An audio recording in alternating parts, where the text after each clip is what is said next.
Yeah. And Tom, I think I first heard you use that term, and I was hoping you could sort of expound on that. Talk about the ratio of progressive to conservative talk radio, and how the media has become the corporate media, and how we just really don't have a free press in this country anymore. It's not objective. It used to be.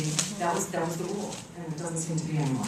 Sure. Was that a segue? That was a segue. That's your segue, babe.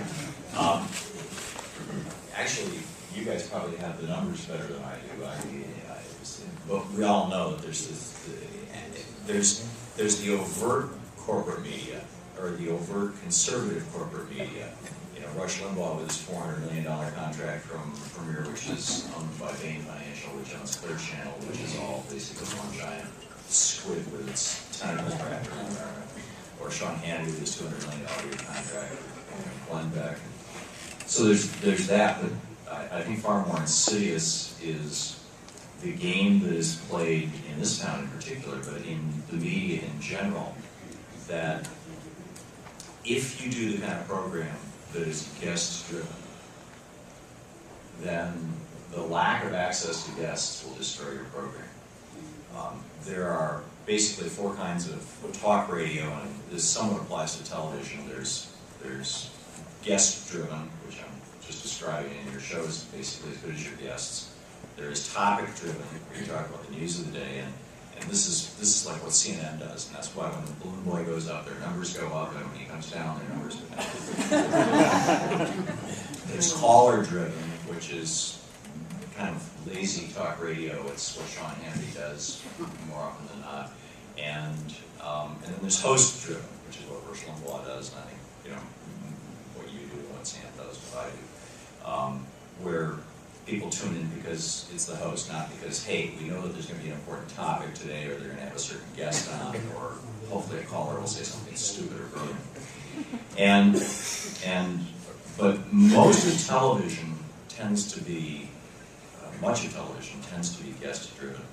And so the game that has been played in this town since, really it started with the Reagan administration in an actual intentional way, but it really went on steroids, I think, with Bush and what's her name from the Associated Press?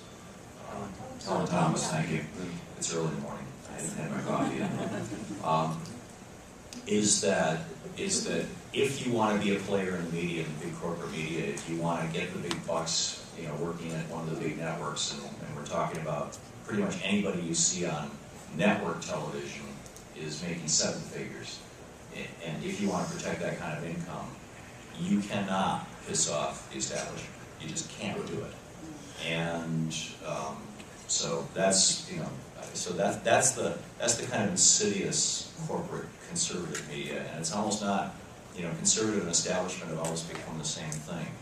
And so anyhow, that would be my main. But the thing that you've done so successfully is gotten past that, because you own your own show, and everything you do is independent, and you have huge distribution over lots of different platforms. And I think that's got to be the future. Putting it out there as many different ways as you can, and reaching as many people as you can. Did you make that decision early on to do it all independently? We started the show back in 2002. We had, in '97, we had sold an ad agency in Michigan, moved to Vermont, and retired, and I was just going to write books and live in the woods. And way back in the '70s, for 3 years I was a DJ, for 7 years I did music, for a year I was a program director. I knew radio, I knew how radio worked. I was literally, my first job, 16 years old, was as a weekend DJ in a country western station.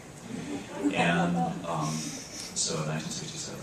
And so, anyhow, we were driving from Vermont to Michigan, and all the way there, all I could hear was Sean Hannity doing one of these Habitat for Humanity things, only he called it Hannity for Humanity, and he said, no liberal's going to get this house.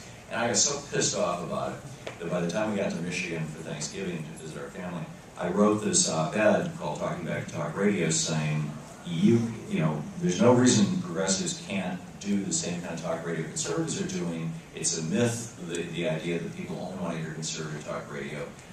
There are slight differences in the market, but here's a business model to do it. you know, from somebody who has done radio. Right.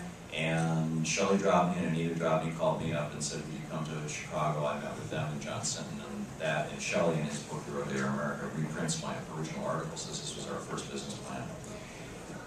We went to a local radio station, said, you know, I'd like to see if I can still do radio. They put me on Saturday morning after the tractor swap. So from mom, we get these calls like, you know, is that John Deere 301 still available? And the majority of our calls, you know. But within a month or so, we got syndicated on the America Radio Network, which the UAW owned out of Detroit. And you know, we've been going ever since, but we literally started out of our living room. Wow.